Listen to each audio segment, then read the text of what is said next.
আসসালামু আলাইকুম রহমতুল্লাহি ওয়া বারাকাতুহু। আশা করি সবাই ভালো আছেন। আমি আল্লাহর রহমতে ভালো আছি। বিএনপির একটা স্লোগান শুরু হয়ে গেছে যে ৩,০০০ তারা বহিষ্কার করছে। ৩,০০০ বহিষ্কার করছে, তার মানে কি এই জন্য চাঁদাবাজ বন্ধ করা যাবে না? এই জন্য কি দুর্নীতি বন্ধ করা যাবে না?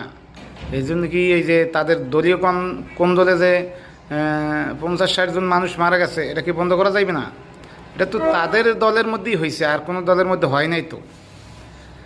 আর এটা বলে দেখার দায়ভার বলে সরকারের, তাদের ফ্যামিলিতন্ত্র কোনো দায়ভার নাই, কেন দায় এখন সরকারের উপরে চাপাই দিছে। আবার যখন তারা ক্ষমতায় থাকবো, তারা বলবে যে ফ্যামিলির নিয়ন্ত্রণ যদি ফ্যামিলির না করতে পারে, তখন ওইটা সরকার দেখবে।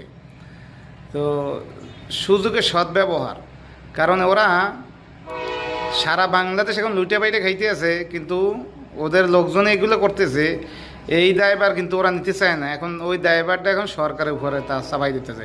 আবার তারাই বলতেছে যে আমাদের নেতাকর্মী জেলে ঢুকাইয়া তারপর তারা ইলেকশন দেব, মানে তাদের মতোই তারা ভঙ্গিমা করে যাইতেছে।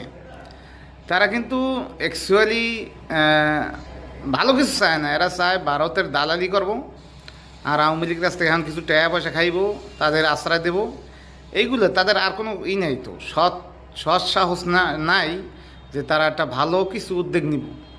সরকারের এই ৫ তারিখ থেকে এত কিছু পাওয়ার পরও বলে সরকার কিছুই করে নাই, করতে পারে না, সব কিছু ব্যর্থ হয়ে গেছে, বাংলাদেশ একবার পিছনে গেছে।